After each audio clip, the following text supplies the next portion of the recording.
Costing, chapter number 2, material cost, illustration number 1. In this illustration, we have to learn how to calculate the cost per unit after the purchase of the material. First, we will see the question. In the question, it is given that there are two chemicals, chemical A and chemical B. ये जो chemical हैं ये purchase किए हैं 10,000 kg chemical ए purchase किया है 10 rupees per KG के हिसाब से, टोटल कॉस्ट है 1 lakh. Chemical B 8,000 kg purchase किया है 13 रुपीज पर केजी के हिसाब से 1,04,000।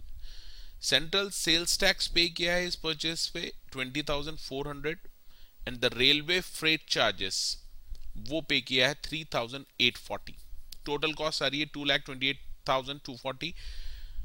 Further, it is given shortage of 500 kg in chemical A and 320 kg in chemical B because of the breakage. यानी आपकी टूट फूट से 500 kg का लॉस हुआ है केमिकल A में और केमिकल B का लॉस हुआ है 320 kg. You are required to determine the rate per kg of each chemical, assuming a provision of 2% for further deterioration. इसका मतलब और नुकसान हो सकता है, इसके लिए आपको 2% का प्रोविजन भी बनाना है। Now let's see how to solve this question. सबसे पहले आपको देखना है कि क्वांटिटी अवेलेबल कितनी बची है अभी आपके पास। उसके लिए एक स्टेटमेंट बना लीजिए आप दो कॉलम में, केमिकल ए और chemical be in KGs. Quantity purchase की थी 10,000 kg और 8,000 kg। सबसे पहले इसमें से लेस कर दीजिए जो शॉर्टेज हुआ है आपको ड्यू टू ब्रेकेजेस। 500 kg ए का लॉस हुआ है, 320 kg हो गया है बी का। अब आपके पास बची है 9,500 kg एंड 7,680 kg। इसके बाद क्वेश्चन में बोला है फर्दर आपको लॉस हो सकता है, इसके लिए 2% का फर्दर प्रोविजन बनाना है। तो 2% का फर्दर प्रोविजन 9,500 का 2% ले लीजिए, ये आ जाएगा 190। कैसे कैलकुलेट करना है 9,500 का 2%, ये फिर मैं बता रहा हूं 9,500 इंटू 2% मीन्स 0.02 से मल्टीप्लाई कर दो, you will get 190। This is how you have to calculate the percentage. 190 आपको लेस करना है 9,500 में से, ये आ जाएगा 9,310। क्वांटिटी ये आपके पास अवेलेबल है केमिकल ए की। सिमिलरली 7,680 में से 2% लेस कर दो, डिटोरिएशन का प्रोविजन बना दिया आपने। बचा है आपके पास 7,526.4 kgs। ये हमने निकाल लिया है क्वांटिटी अवेलेबल कितनी है।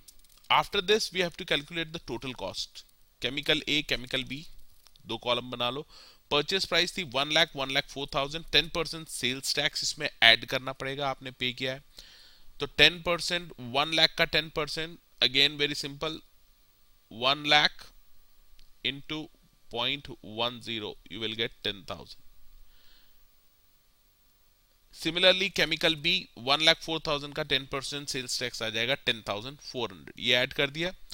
इसके बाद ये एक इंपॉर्टेंट आइटम है, रेलवे फ्रेट भी पे किया था आपने 3,840 का, लेकिन इसको केमिकल ए और केमिकल बी में किस तरह बाइफरकेट करेंगे। 3,840 का कॉमन फ्रेट चार्जेस पे किए थे दोनों केमिकल लाने के लिए, इसको हमको बाइफरकेट करना पड़ेगा on the basis of weight. तो वेट है 10,000 kg और 8,000 kg, तो 10:8 के रेशो में आपको ये डिवाइड करना पड़ेगा 3,840 को। तो केमिकल ए को अलोकेट होगा 2,133 एंड केमिकल बी को अलोकेट होगा 1,707। ये कैसे कैलकुलेट करना है ये मैं फिर बता देता हूं। 2,133 कैसे आ रहा है, 3,840 को आप मल्टीप्लाई कर लो 10 डिवाइडेड बाय 18। 18 कैसे आया, 10 plus 8, you will gate 2,133। Similarly 1,707 के लिए आपको करना पड़ेगा 3,840 इंटू 8/18, इससे आ जाएगा 1,707। इन सभी को ऐड कर दीजिए आप, टोटल कॉस्ट आ रही है 1,12,133, 1,16,107। Once you get the total cost, and the quantity available, total quantity available. Now you can easily calculate the rate per kg. Formula याद रख लेना, it is very simple formula, total cost upon quantity available.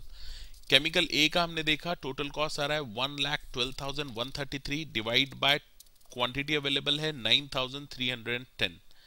तो chemical A का जो rate आ रहा है वो आ रहा है 12 रुपीज एंड 4 पैसा पर केजी.